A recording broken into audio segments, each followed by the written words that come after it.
O filme do Homem-Aranha Sem Volta Pra Casa decididamente é o filme mais especulado do ano. Ou melhor, o mais especulado desde o ano passado. E apesar de ter muitas contradições pra cá e negações pra lá, tá todo mundo torcendo muito pra enfim ver um crossover dos 3 Homem-Aranhas que já teve na história do cinema.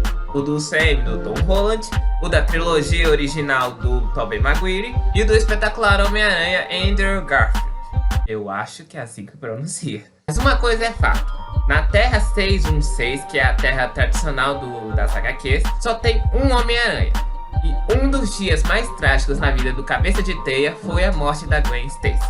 Foi um daqueles momentos que marcou a história do personagem e dos fãs que acompanharam os quadrinhos desde aquela época até hoje. É claro que muitos odiaram, mas todo mundo concorda que esse é um dos pontos mais importantes da história dele, o qual foi adaptado no segundo filme do espetacular Homem-Aranha, e até hoje há quem, não se conforma com o que aconteceu. Eu tenho que confessar que eu era uma dessas pessoas. Então, em homenagem a esse grande crossover que está cada vez mais próximo, eu decidi fazer esse vídeo onde eu digo a resposta oficial da própria Marvel em uma HQ do que aconteceria se a Gwen Stacy não tivesse morrido. Bora lá!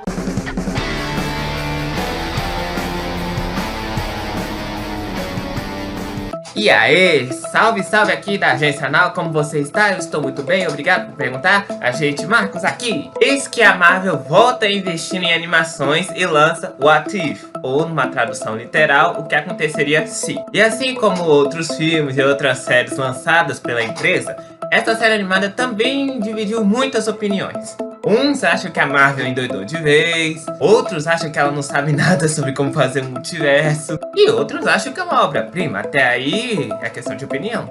Mas outra coisa é fato, já teve uma série adaptada pro português como O que aconteceria se nas HQs, em que a ideia era basicamente o que está sendo mostrado na série animada, pontos de vista diferentes vindos do Vigia, e histórias de terras paralelas onde, nas palavras dele, uma mísera escolha muda tudo. No caso, a série animada é única e exclusivamente sobre o UCM, mas as HQs é no universo Marvel em geral. E pode-se dizer que a ideia era responder algumas perguntas que os fãs tinham a fazer aos roteiristas da Marvel quanto às suas escolhas. Por exemplo, o que aconteceria se os X-Men tivessem morrido na primeira missão? O que aconteceria se a Fênix Negra não tivesse morrido? O que aconteceria se os Vingadores tivessem perdido a batalha contra o Korvac? E outras perguntas são até interessantes de se pensar, como por exemplo, o que aconteceria se o Capitão América não tivesse sido congelado? O que aconteceria se o General Ross tivesse se tornado um Hulk? E outras perguntas, creio eu, que ninguém faz, tipo, o que aconteceria se os Vingadores tivessem nascido nos anos 50? Enfim, essa série de HQs tem várias finalidades, e uma delas foi responder a essa pergunta de ouro: o que aconteceria se a Gwen Stacy não tivesse morrido? Pois então, vamos ver como é que foi isso. Antes de contar, eu acho mais do que justo contar exatamente como foi a morte da Gwen nas HQs. Vamos lá, o prelúdio para esse acontecimento fatídico já tinha sido semeado muito antes, quando o Duende Verde havia descoberto a identidade secreta do Homem-Aranha, Peter Parker.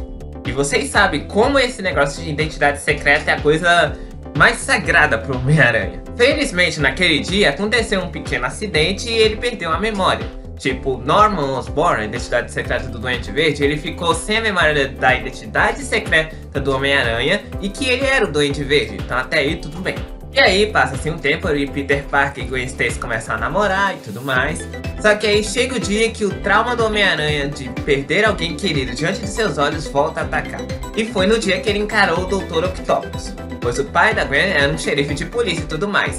E no dia que o Homem-Aranha estava encarando o Dr. Octopus em cima dos prédios, sem querer ele derrubou um dos escombros na multidão lá embaixo. E o pai da Gwen estava lá perto e viu que os escombros iam cair em cima de uma criança, então ele se jogou para salvá-lo e nisso ele acabou levando todo o impacto. O Homem-Aranha conseguiu derrotar o Dr. Octopus, mas é claro que já era tarde pro pai da Gwen.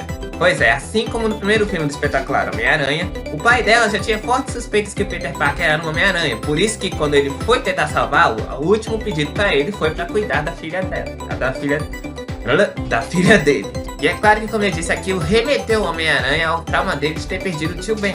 Como se já não bastasse, a Gwen Stacy culpou o Homem-Aranha pelo que aconteceu, sem saber que o Homem-Aranha era o próprio namorado. E agora, em outra quebra de tempo, eis que Harry Osborn, o amigo do Peter Parker, teve uma recaída com o uso de drogas e tudo mais, então ele tá praticamente de cama o dia todo.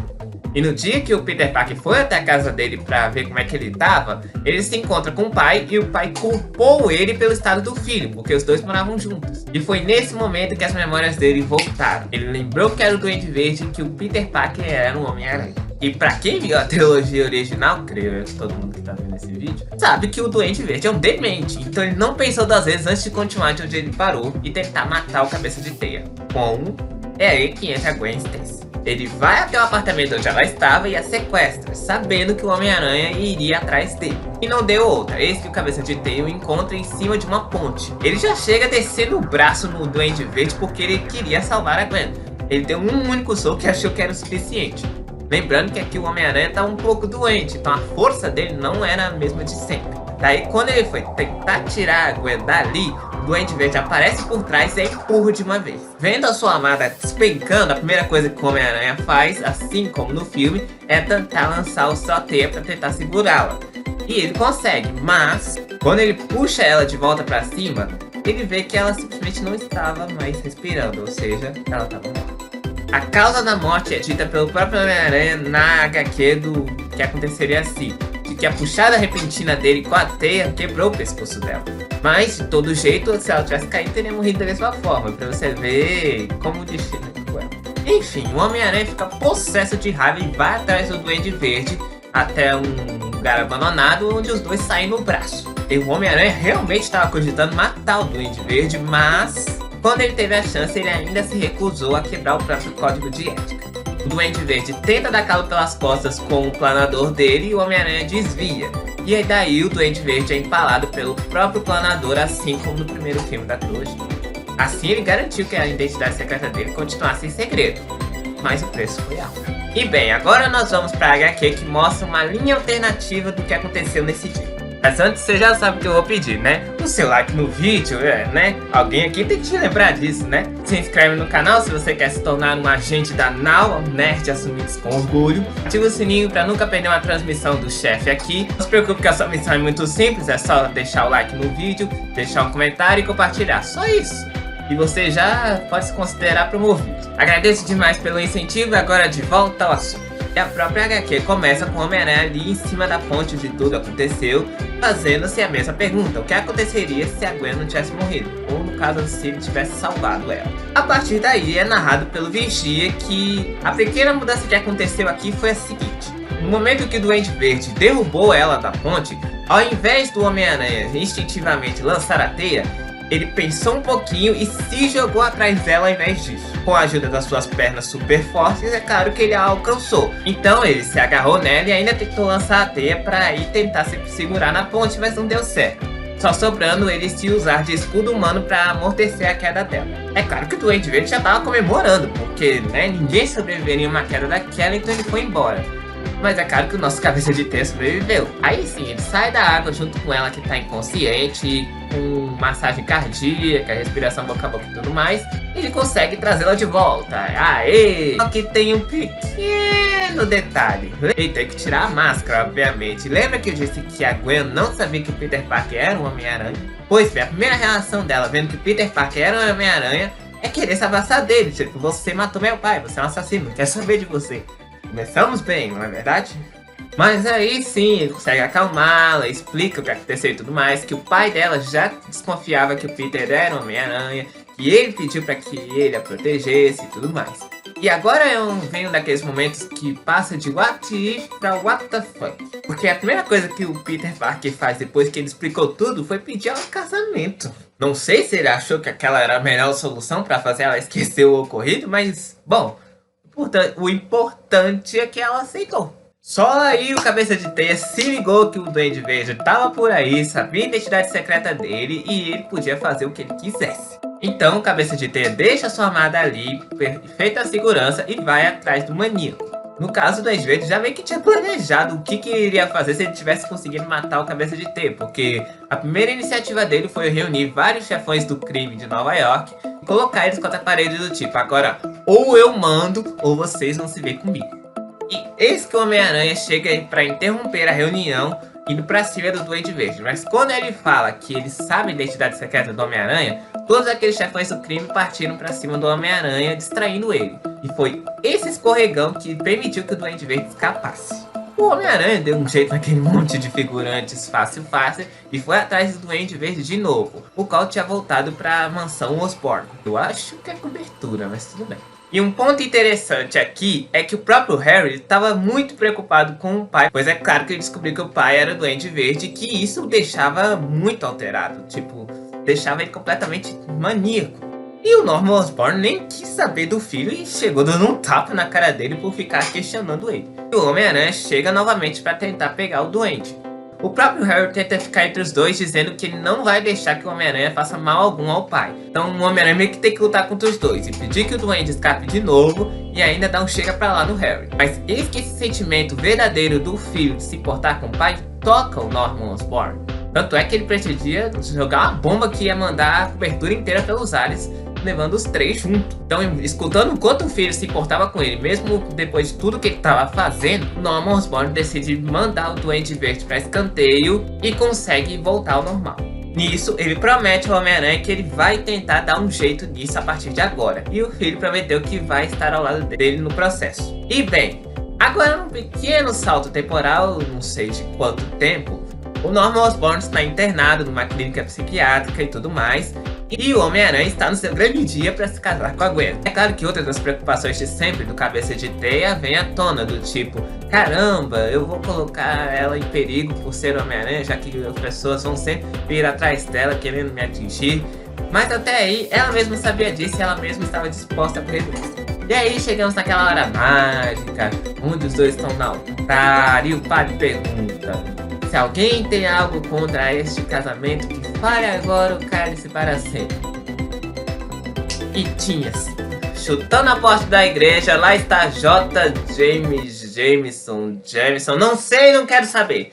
Esse cara aí, ele chega com um monte de policiais alegando que o Peter Parker era o Homem-Aranha e que ele estava ali para prendê-lo. A primeira reação do Peter Parker é manter a calma e dizer: você não tem provas. Só que ele tá com um envelope na mão dizendo que tinha provas mais do que concretas que Peter Parker era o Homem-Aranha e quem tinha enviado isso pra ele, quem?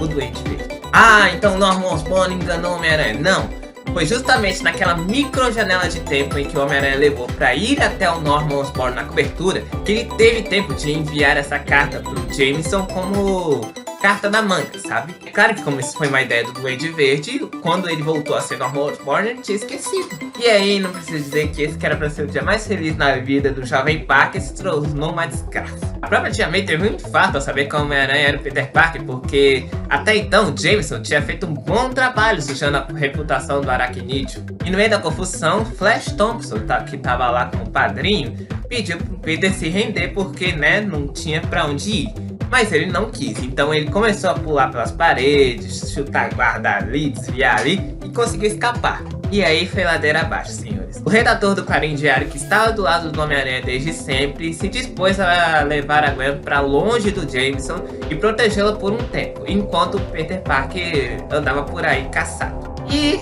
é assim que termina a história, com Peter Parker em cima de um prédio, vendo várias viaturas ao lado do seu apartamento, sem chance de pegar o seu traje, ou seja, inevitavelmente Nova York inteira ia saber que ele era Homem-Aranha e ele iria ser caçado por isso. Consequentemente, ficaria o tempo todo nessa briga interna entre ir até a sua amada, mantê-la segura, enfim. Ironicamente, mesmo na linha alternativa onde o Homem-Aranha salva a Gwen e um dos piores dias da sua vida é evitado, a vida dele parece que ficou pior do que ficou no universo tradicional.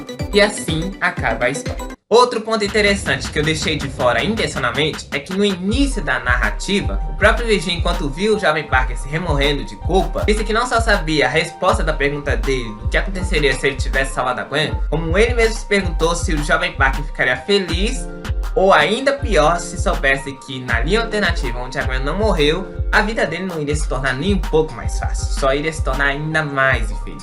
E é isso, meus caros agentes, mesmo quando uma tragédia tão significativa na vida do Cabeça de T é evitada, parece até que ela só é substituída por outra.